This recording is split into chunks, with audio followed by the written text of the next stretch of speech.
Welcome back to the final live stream of the day. We'll conclude with a movie from 1991, 35 years ago, Last Boy Scout. The Last Boy Scout, starring Bruce Willis and Damon Wayans.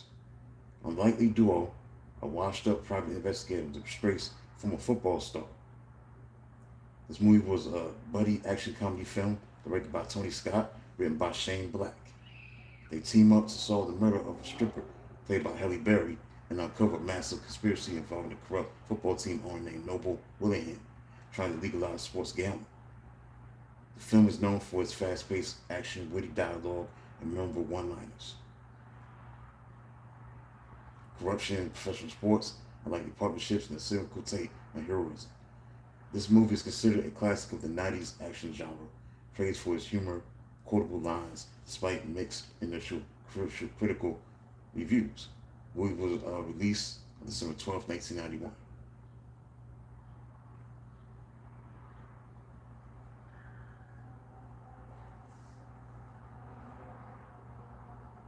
It was on a $43 million budget. They had great box office success, 114.5 million.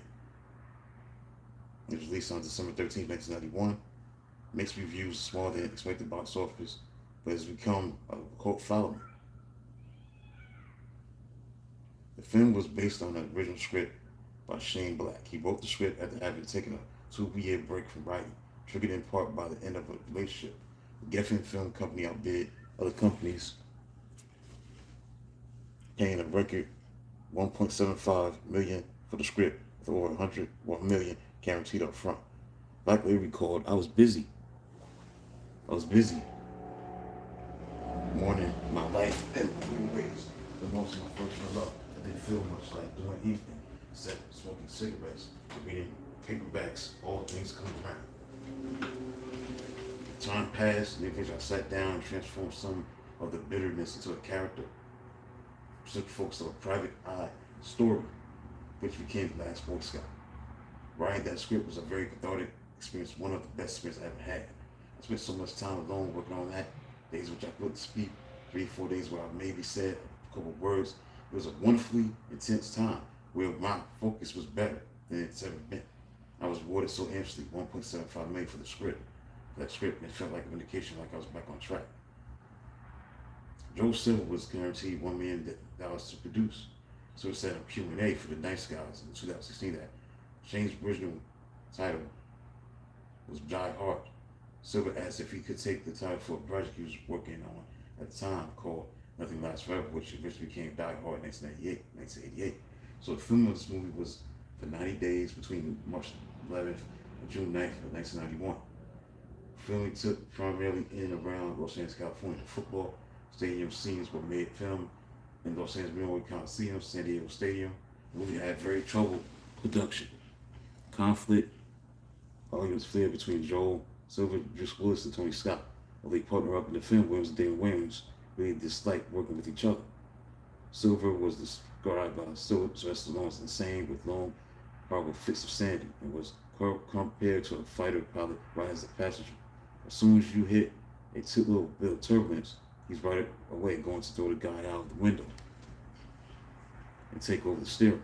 Taylor Negron also remarked that Silver was directly involved throughout the production. Assistant director named James Scotch Dopo attributed the tension on set to an overabundance of alpha males on that project. Bruce was at the height of his stardom. So was Joe, and so was Tony, and so was Shane. There were a lot of people who had a lot of opinions about what to do. There was some heated early 90s Southpaw charged personalities in the line. It was a charged environment, shall we say. Writer Shane Black had a right wrestle with the script. I was forced to do more writing on that movie than anything I've ever done. There was tremendous pressure for the studio to get Bruce Willis and have this be a follow-up to Die Hard. He was reluctant, rightly so. This whole movie is about me saving my wife. I just did that in Heart Die Hard, so they said, okay, let's memorize the wife. And while we're at it, at a big finale, there was a general pressure to somehow make it bigger. The film score was composed and conducted by Michael Kamen. His only work for Tony Scott. film underperformed expectations given the star power and hype surrounding the then record price paid for the screenplay by Shane Black. It grossed $7.9 million in openings weekend. The total gross in the United States and Canada was 59.5 million.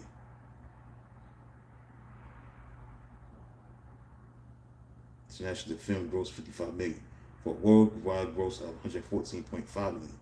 Reviews were mixed. Some critics cite that the Christmas time release for such a violent film as a reason for its somewhat underwhelming box office. Although the film was not a blockbuster, it helped Bruce Willis recover his star status after the disastrous Hudson Hawk became hugely popular in the video rental market.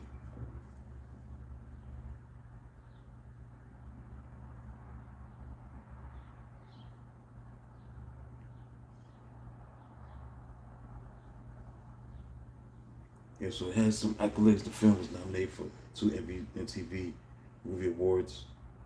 Best action sequence for the helicopter blade sequence. Bruce Willis and Damon Wayans for best on-screen duo. Yeah, so that's what it was.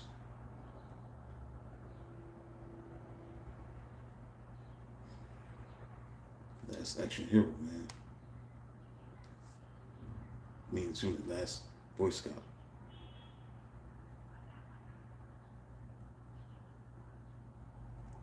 Conclude with the last Boy Scouts meeting and impact.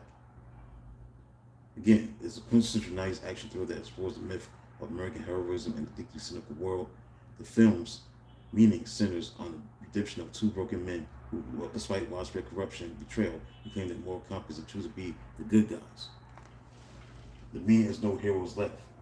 The thematic core of the movie revolves around the idea that the traditional Boy Scout concept of pure and fallible heroism is dead in a corrupt society. Joe Hallenbeck, played by Bruce Willis, a disgraced former Secret Service agent turned private eye, is a self-loathing, chain-smoking cynic who has hit rock bottom personally and professionally. Jimmy Dix, played by Damon Wayans, was a dishonorably discharged drug trouble pro football quarterback. The Satan Claus metaphor of the film suggests that even in corruption represented by hitmen, senators, and team owners are everywhere. Despite their flaws and alienation, Joe and Jimmy choose to fight for what is right simply because everyone else around them is so unequivocally bad. The Impact is the defining 90s action. Written by Shane Black and directed by Tony Scott, the film left a lasting mark on the cinematic landscape. Record-breaking script. Black sold the original script for a record-breaking $1.75 million, which fundamentally shifted how Hollywood valued top-tier screenwriters and action dialogue. The buddy formula. The movie solidified the dark, cynical, banter-heavy buddy dynamic that Black had previously established in Lethal Weapon, paving the way for his later directorial hits like Kiss, Kiss, Bang, Bang, and Night Scouts, and finally the pulp noir style. It combined hard-boiled pulp noir with high-octane spectacle, helping to set a trend for gritty, confrontational, deeply sarcastic action, similar before the post-modern stylistic shifts of the late 90s. Right, so that's it. A look at 1991's The Last Boy Scout. My last live stream for the night, for the day. So I'll be back tomorrow with more live streams. Best yet to come. Till then, talk to you tomorrow.